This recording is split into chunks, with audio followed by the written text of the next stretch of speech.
हिंदी में यूपीएससी की तैयारी से संबंधित प्रोग्राम्स को देखने के लिए सब्सक्राइब करें स्टडी IQIAS हिंदी। नमस्कार साथियों, मैं कुणाल आप सभी का study IQIAS Hindi YouTube channel पे स्वागत करता हूं। हमारी आज की क्लास में हम लोग बात करने वाले हैं हमारे देश के नाम की। जैसा कि ये बात आप सभी जानते हैं कि लंबे समय से देश में ये विवाद चल रहा है कि हमारे देश के नाम के रूप में क्या इंडिया शब्द का इस्तेमाल किया जाना चाहिए या नहीं। अब कुछ लोग तो ये कहते हैं कि इंडिया या भारत आप जो भी इस्तेमाल करना चाहे कर सकते हैं, दोनों का अर्थ तो एक ही है। लेकिन कुछ लोग इस बात पर काफ़ी लंबे समय से विवाद कर रहे हैं कि इंडिया जो है एक औपनिवेशिक शब्द है और इसका हमें इस्तेमाल नहीं करना चाहिए और हमें हमारे देश के नाम के रूप में भारत या फिर हिंदुस्तान शब्द का इस्तेमाल करना चाहिए। तो मामला जो है वो काफ़ी लंबे समय से चला आ रहा है, लेकिन ज़रूरी है कि इसके ऊपर एक डिस्कशन हम लोग भी कर रहे हैं क्योंकि फिलहाल एक न्यूज़ इसके ऊपर आई है और न्यूज़ का ये कहना है कि Delhi high court asked centre to consider as representation plea to rename India as Bharat. तो देखिए, फिलहाल मामला जो है वो दिल्ली हाईकोर्ट की तरफ से चल रहा है और दिल्ली हाईकोर्ट ने हमारी केंद्र सरकार को ये निर्देश दिया है कि देखिए जी, आपको 2020 के सुप्रीम कोर्ट के आदेश पर शीघ्रता से कार्य करना चाहिए और शीघ्रता से कार्य करते हुए सभी चीज़ें पूरी करनी चाहिए। अब 2020 में ऐसा क्या आदेश दिया था सुप्रीम कोर्ट ने जिसकी वजह से यहाँ पर हाई कोर्ट ने भी सुप्रीम कोर्ट के फैसले के अनुपालन के लिए कहा है केंद्र सरकार को। और केंद्र सरकार को कहा क्यों है? क्योंकि अब हम लोग फिलहाल देख रहे हैं कि भाई हमारी स्थिति 2025 की चल रही है, हम लोग 2025 में है और महीना जो है महीना हमारा मार्च का महीना है। अब ऐसी स्थिति में जब मंथ मार्च का है और साल 2025 चल रहा है और आप कह रहे हैं कि भाई 2020 के फैसले पर कार्य कीजिए तेजी से, तो ऐसा क्या रहा मामला कि सुप्रीम कोर्ट के फैसले के ऊपर कार्य ही नहीं किया हमारी सरकार ने। तो आइए इस मामले को समझते हैं और सभी चीज़ों को फिर हम लोग अच्छे से क्लियर करते हैं। तो देखिए, कहानी जो है वो कहानी है फिलहाल 2020 की। दरअसल 2020 में एक व्यक्ति है जिसका नाम है नामा। क्या नाम है? नामा। अब उसने क्या किया कि सुप्रीम कोर्ट में ना एक पिटीशन लगाई और जो पिटीशन लगी थी वो इसी मामले में लगी थी कि हमारे देश का नाम क्या होना चाहिए। तो पिटीशन लगाते हुए व्यक्ति ने यहाँ पर यह कहा कि देखिए जी, अभी फिलहाल हमारे देश का जो नाम है हम लोग भारत या फिर इंडिया यूज करते हैं और ये ऑफिशियल है क्योंकि हमारे संविधान का अनुच्छेद 1 ये कहता है कि भारत अर्थात इंडिया राज्यों का संघ होगा। तो ऑफिशियली हमारा संविधान जो कंसीडर करता है वो इंडिया या फिर भारत दोनों ही शब्दों को हमारे देश के नाम के रूप में कंसीडर करता है। अब व्यक्ति ने पिटीशन लगाते हुए यहाँ पर यह बात कही कि देखिए भारत तो ठीक है अपने आप में, लेकिन इंडिया जो शब्द हम लोग हमारे देश के नाम के रूप में इस्तेमाल कर रहे हैं, यह शब्द हमारे देश की संस्कृति और परंपरा का प्रतिनिधित्व नहीं करता है।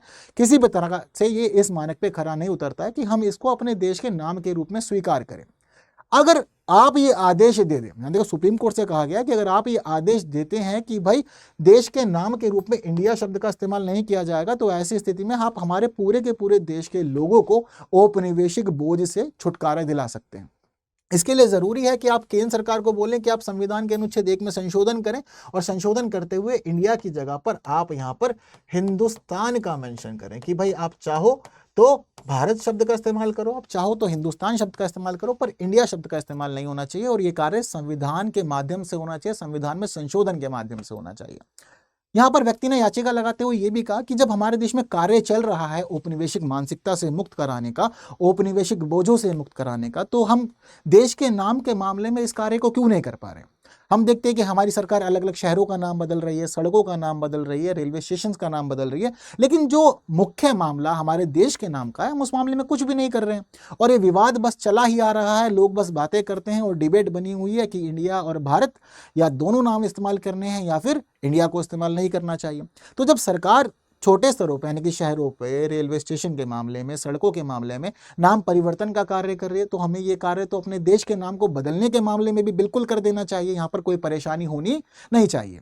तो अब कोर्ट के ऊपर जिम्मेदारी है कि सुप्रीम कोर्ट केंद्र सरकार को बोले कि भाई आप इस मामले में संज्ञान लो और इंडिया शब्द को हटाकर भारत और हिंदुस्तान शब्दों को ही संविधान के अनुच्छेद 1 में रखो।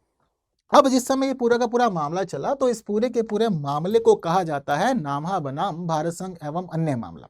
इस मामले में सुप्रीम कोर्ट ने जजमेंट दिया 3 जून 2020 को और 3 जून 2020 को जजमेंट देते हुए सुप्रीम कोर्ट ने यहाँ पर यह कहा कि देखिए जी, जो ये याचिका हमारे पास आई है, इस याचिका को केंद्र सरकार के द्वारा प्रतिवेदन के रूप में स्वीकार करना चाहिए और स्वीकार करते हुए विभिन्न मंत्रालयों के द्वारा इस पर विचार करना चाहिए और अंतिम निर्णय पर पहुंचना चाहिए। तो यहां पर सीधे तौर पर सुप्रीम कोर्ट का तो भाई यही कहना था कि केंद्र सरकार को इस पिटीशन पर विचार करना चाहिए। हालांकि पिटीशन के रूप में आप इसको स्वीकार ना करें, आप इसको प्रतिवेदन या फिर अभ्यावेदन के रूप में ही स्वीकार करें और स्वीकार करते हुए मंत्रालय जो भी संबंधित है इस मामले से, उन मंत्रालयों को इस मामले में चीजें डिस्कस करके कंप्लीट एक कंक्लूजन निकालकर सबके सामने प्रस्तुत करना चाहिए कि क्या वास्तव में इंडिया शब्द का इस्तेमाल होना चाहिए या फिर शब्द का इस्तेमाल नहीं होना चाहिए। तो अब 2020 में ये बात सुप्रीम कोर्ट के द्वारा कह दी गई, सुप्रीम कोर्ट ने आदेश दे दिया और चीजें कर दी कंप्लीट। अब सुप्रीम कोर्ट ने जब ये चीजें कंप्लीट की तो जिस व्यक्ति ने पिटीशन लगाई थी तो उसको लगा था कि कुछ ना कुछ तो कार्य होगा, तो उसको लगा था कि चीजें आगे बढ़ेंगी। अब 2020 में आदेश आने के बाद में हम लोग ये देखते हैं कि वह व्यक्ति अलग अलग मंत्रालयों के चक्कर लगाता रहा।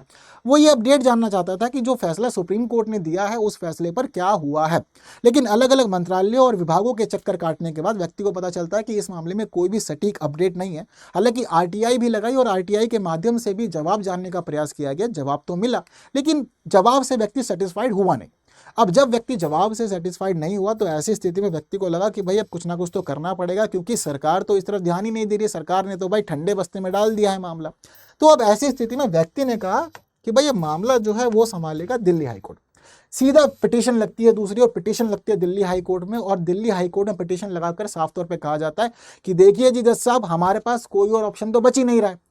मंत्रालयों के चक्कर काट लिए, विभागों के चक्कर काट लिए, लेकिन सब जगह चक्कर काट के पता चल रहा है कि भाई सुप्रीम कोर्ट के आदेश पर विचार ही नहीं किया जा रहा है और मंत्रालय इस बारे में कोई भी सटीक जानकारी देते नहीं है। बस बता देते हैं कि इसको सौंप दिया, उसको सौंप दिया, कार्य चल रहा है, विचार हो रहा है, लेकिन कोई एक सटीक कंक्लूजन पता लगे जो मामले की स्थिति बताए हमें, ऐसा कुछ भी जवाब हमें प्राप्त नहीं हुआ है।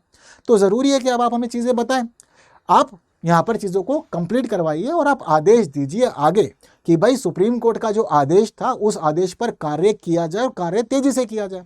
और मुझे ऑप्शन नहीं है कुछ और, तो इसी वजह से भाई मैं मजबूरन दिल्ली हाईकोर्ट आया हूं। और दिल्ली हाईकोर्ट में इस मामले पर सुनवाई की गई है जस्टिस सचिन दत्ता के द्वारा, और जस्टिस सचिन दत्ता ने इस मामले में सुनवाई करते हुए साफ तौर पे अपना रुख जाहिर किया और ये कहा कि भाई देखो, केंद्र सरकार को 2020 के सुप्रीम कोर्ट के आदेश का शीघ्रता से पालन करना चाहिए और जो याचिका लगी थी उस याचिका को प्रतिवेदन के रूप में स्वीकार करते हुए विचार करना चाहिए और एक निर्णय करना है कि संविधान के अनुच्छेद 1 में संशोधन करते हुए देश का नाम इंडिया होना चाहिए या नहीं होना चाहिए, या भारत और हिंदुस्तान उपयुक्त शब्द हैं, ये जिम्मेदारी अब आपकी है।